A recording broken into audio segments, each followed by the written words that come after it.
Assalamualaikum warahmatullahi wabarakatuh. Perkenalkan, nama saya Nur Fatimah Azharoh. Di sini saya akan memenuhi tugas akhir semester mata kuliah Akhlak Tasawuf yang diampu oleh Bapak Muhammad Khalid Wardi, MHI.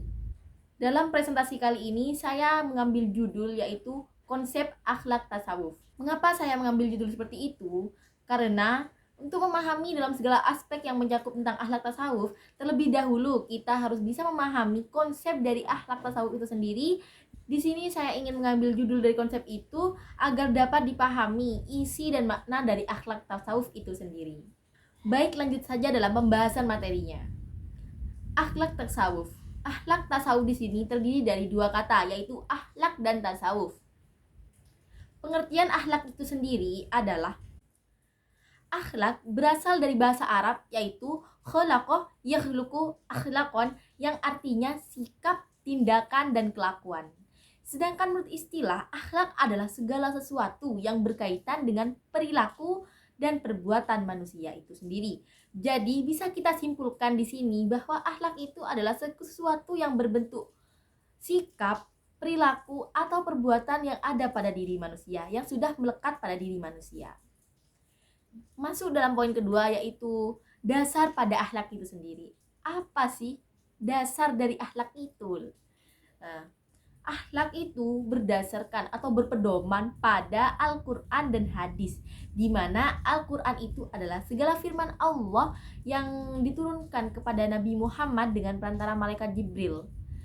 Dan hadis itu adalah segala perkataan, perbuatan, takrir Nabi Muhammad SAW.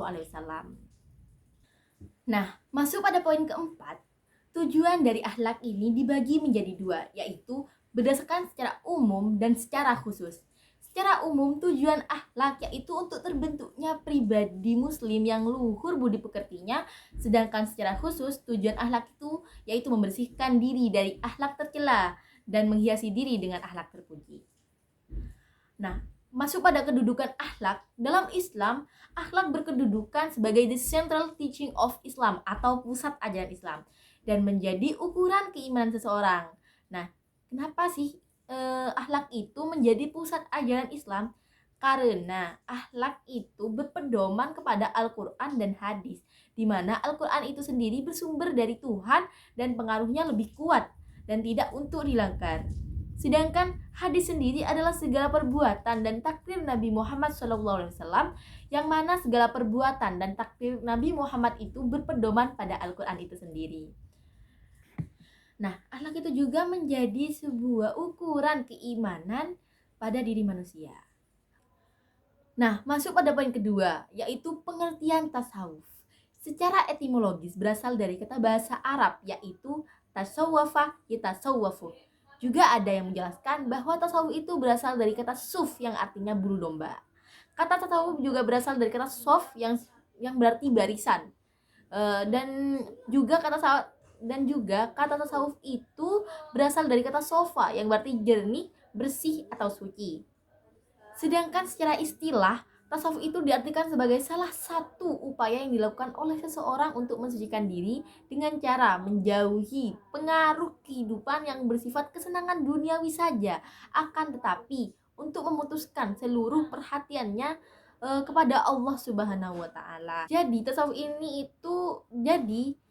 ini lebih mementingkan kehidupan akhirat daripada kehidupan duniawi. Dan tasawuf itu dijelaskan lebih menekankan kebutuhan rohani dalam berbagai aspek, karena para tokoh tasawuf itu lebih mempercayai keutamaan rohani dibandingkan dengan keutamaan jasad. Sehingga para kaum sufi mengatakan bahwa Allah adalah salah satunya yang sejati dan hanya pada Allah mereka mengorientasikan seluruh jiwa mereka, karena hanya kepada Allah mereka akan kembali untuk selamanya. Masuk pada jenis atau macam dari tasawuf. Tasawuf itu dibedakan menjadi tiga, yaitu tasawuf akhlaki, tasawuf irfani, dan tasawuf falsafi. Nah, terus apa sih hubungan akhlak dan tasawuf itu? Karena akhlak itu adalah dasar atau menjadi dasar dari pelaksanaan tasawuf. Karena apa? Karena dalam prakteknya tasawuf itu mementingkan akhlak. Karena kembali lagi pada tujuan dari tasawuf itu sendiri, yaitu mendekatkan diri kepada Tuhannya dan mendapat ridho dari Tuhannya. Sehingga untuk mendapatkan ridhonya kita membutuhkan akhlak. akhlak yang terpuji dan menjadi lebih dekat dengan Tuhannya. Sekian dari presentasi saya, kurang lebihnya mohon maaf. Wassalamualaikum warahmatullahi wabarakatuh.